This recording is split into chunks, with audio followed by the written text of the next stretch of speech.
mantemos-nos na zona centro do país, mas deslocamos-nos da Zambésia para a província de Tete, em direto com o jornalista Amós Zacarias. Boa noite, Amós Zacarias. Tal como questionei aos outros jornalistas, como é que a província de Tete recebeu a comunicação do presidente ontem? Há aqui dois vetores. O primeiro é a retoma das aulas e o segundo, os cultos religiosos. Comecemos pela questão das aulas. Boa noite, Boaventura Macibo. Boa noite a todo o auditório da STV Notícias e principalmente do programa Noite Informativa.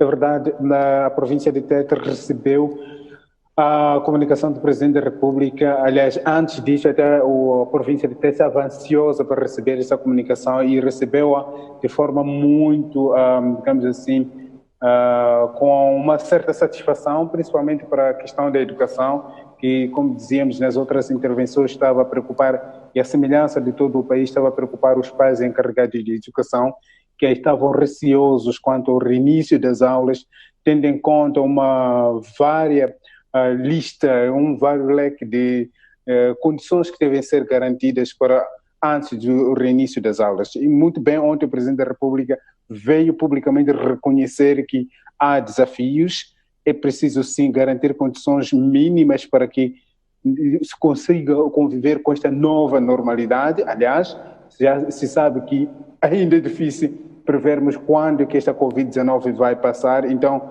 é preciso garantir condições não a curto prazo, mas também a longo prazo, para garantir que em caso de situações semelhantes no futuro, as escolas, que sendo o ponto que acolhe muita gente diariamente, possam ter as condições garantidas. Em relação às igrejas também, obviamente já havia um lobby das igrejas para que pudessem reabrir, mas ontem com o discurso do Presidente da República, toda aquela ansiedade das igrejas de reabrir foi água abaixo e percebe-se realmente a explicação do Presidente da República, ela vai de acordo com a realidade do país.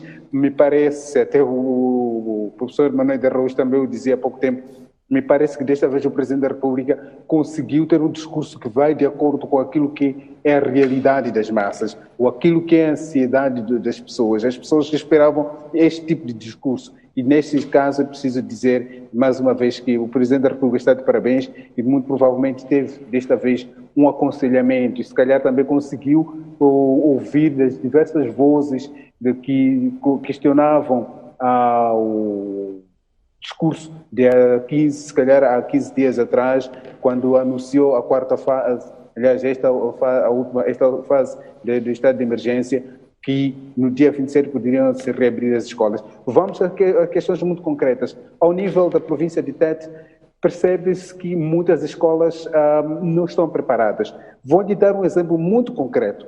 A escola secundária de Tete fica a mais ou menos, se calhar, menos de 1 quilômetro do Rio Zambésia e fica a menos de 500 metros ou 700 metros da fonte de captação de água do FIPAG.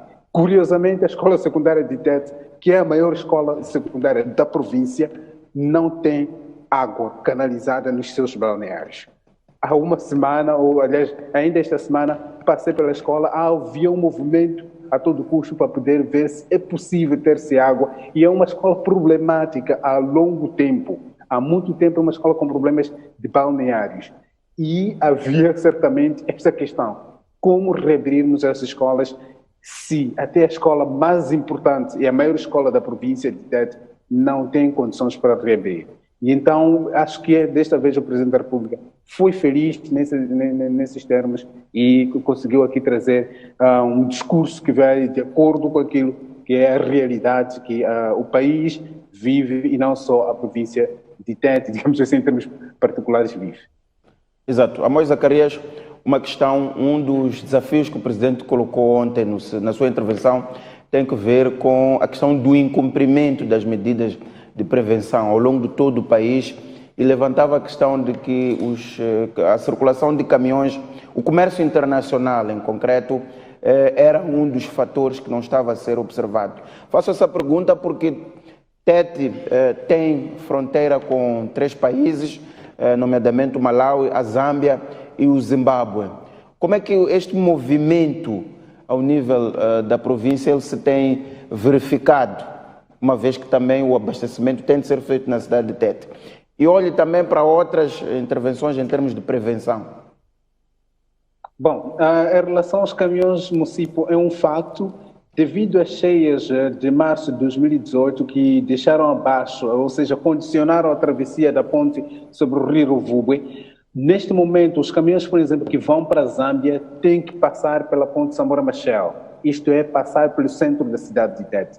Dizia ontem o Presidente da República que é difícil controlar o movimento dos caminhonistas quando entram no país, e é certo, no caso específico dos caminhões que vão à Zâmbia, estes têm que parar na báscula, que está mesmo no centro do bairro mais populoso da cidade de Tete, que é o bairro Matundo, e muitas das vezes é difícil controlar o movimento dos caminhonistas. E esses caminhonistas vão tendo muitos contatos com muitas pessoas, até porque precisam de comprar algumas coisas para questões de necessidades básicas. Então, este contato é, por certo ponto, preocupante. É preocupante ainda o facto de Malawi, Zâmbia e Zimbábue serem agora os países com um número de casos um pouco mais alto do que Moçambique, menos o Zimbábue, por exemplo. Mas Malawi e Zâmbia estão a ter casos muito altos de infecções que já estão acima de 2.000 casos. E isto vai preocupar e continua a preocupar porque a província de Tete tem 3 pontos, se calhar 4, tirando os pontos não oficiais de travessia e de entrada para esses países. E os caminhos continuam a circular e muito provavelmente isto pode ser uma fonte de transmissão. Vamos aos dados, por exemplo, a província de Tete tem hoje registro de 43 casos registrados e tem hoje 29 casos ativos. E se nos lembrarmos, esses casos, muitos deles começaram exatamente nos distritos transfronteiriços.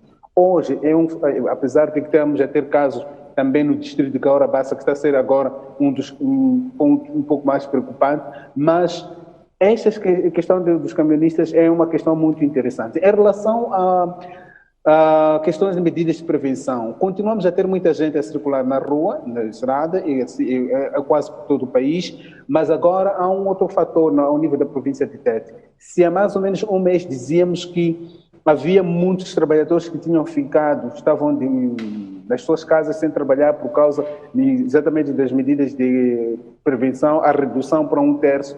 Hoje, com a reabertura e com essa decisão de 15 dias do Presidente da República, que os trabalhadores podem ir até a 100% nos casos em que se pode observar o distanciamento social, algumas das empresas começam hoje a chamar de volta os seus trabalhadores para poderem voltar aos seus postos de trabalho.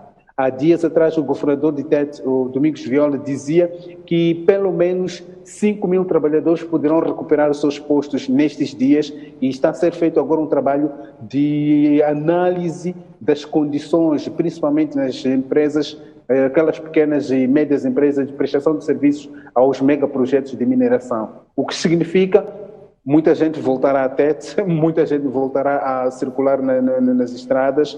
E isto também exige digamos assim, um apertar do cumprimento das medidas de prevenção e de proteção, porque terá muita gente na rua e vamos voltar àquela dinâmica anterior da província de Tete. Amós Zacarias, em direto a partir de Tete, muito obrigado.